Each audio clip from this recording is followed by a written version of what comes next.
देखिए 2019 के चुनाव के बाद जो घटनाक्रम है ये मीडिया भी और गाजीपुर की जनता भी सब कुछ समझ रही है, देख रही है। ये कहना कि इतने दिनों के बाद आए ये पूरी तरह सही नहीं है। मैं अपने क्षेत्र में ही सारा समय बिताया। उस समय में जेल की अवधि भी जो है 90 दिन की, वो भी अपने क्षेत्र की ही जेल में बिताया। तो मैं षड्यंत्र किया गया मेरे पैरों में बेड़ियां डालने के लिए, जंजीर डाल दी गई मेरा हौसला तोड़ने के लिए, बर्बाद किया गया हर तरह से। मेरी खड़ी खेतों में फसलों को बर्बाद किया गया, मेरे फार्म हाउस को, मेरे खेत को, मेरे बाग को, मेरे घर को, मेरी संपत्तियों को हर तरह से जो डैमेज कर सकते हैं, परिवार के सदस्यों को झूठे मुकदमों में फंसाना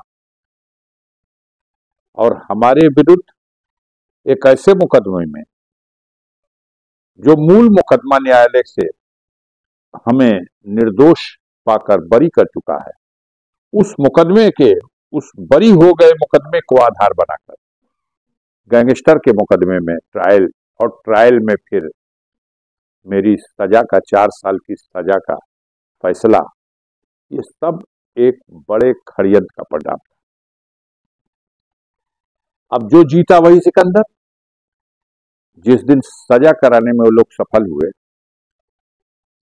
उस दिन आप लोगों के सामने ये कहा गया सत्यमेव जयते, लेकिन वो अंतिम सत्य तो नहीं था। सजा हो गई, मैं जेल चला गया, लोकसभा सदस्य के पद से अयोग्य घोषित कर दिया गया, अधिसूचना जारी हो गई। चुनाव लड़ने के लिए अब हमें अयोग्य कर दिया गया। लेकिन जब हम अपील में गए उस आर्डर के, तो माननीय उच्च न्यायालय ने जब पत्रावली मंगाई, सारे तथ्यों का अध्ययन किया, दोनों पक्षों के वाद विवाद सुना, तो निष्कर्ष निकाला उन्होंने। मुझे जमानत प्रदान की गई, मेरी अपील मंजूर की गई सुनवाई के लिए, और सजा पर, सजा को सस्पेंड करने के सवाल पर माननीय उच्च न्यायालय इलाहाबाद सहमत नहीं हुआ। तब हम माननीय उच्च न्यायालय इलाहाबाद के उस निर्णय को चुनौती देने सुप्रीम कोर्ट गए। सुप्रीम कोर्ट ने सारे तथ्यों को, दोनों पक्षों को सुनने के बाद सरकार को सुना, हमारा पक्ष भी सुना और एक निर्णय दिया। 14 दिसंबर को 3 जजों की पीठ में 2 जजों ने यह फैसला दिया कि अफजाल अंसारी की 4 साल का सजा का जो आदेश है, उस आदेश को निम्नलिखित शर्तों के साथ निलंबित किया जाता है। सजा का आदेश निलंबित किया, कुछ शर्तें लगा दी। उन शर्तों में लगाया गया कि गाजीपुर के सांसद की हैसियत से मेरी संसद की सदस्यता तो 4 साल की सजा के उसी आदेश के वजह से डिस्क्वालीफाई की गई थी, तो वो आदेश सस्पेंड हो गया। लेकिन आप सदन में डिबेट में भाग लेकर मतदान नहीं कर सकेंगे। और ये भी कह दिया गया कि इस अपील को जो आपकी पेंडिंग है इलाहाबाद हाई कोर्ट में, उसको 30 जून तक इलाहाबाद उच्च न्यायालय उसका निस्तारण करे, उसकी सुनवाई पूरी करे। अयोग्य नहीं रहेंगे अब आप।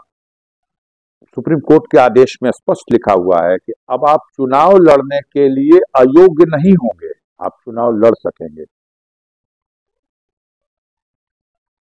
अब उस आदेश की कॉपी हम लोगों ने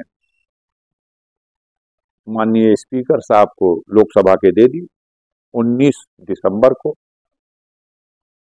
परसों ही 11 जनवरी को स्पीकर साहब ने अधिसूचना जारी करके, जो पहली मई को अधिसूचना जारी हुई थी सजा हो जाने के समय, जिससे हमें डिस्क्वालीफाई किया गया था, उस अधिसूचना के प्रभाव को निष्क्रिय और निष्प्रभावी कर दिया और उन शर्तों के साथ जो माननीय सर्वोच्च न्यायालय ने अपने आदेश में लगाई हैं, उसका अनुपालन करने के इस शर्त के साथ।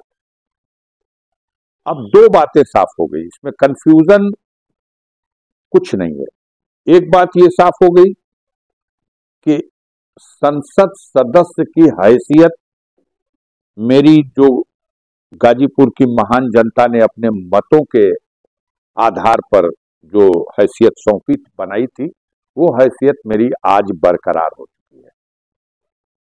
और दूसरी कि मैं चुनाव लड़ने के लिए योग्य हूं।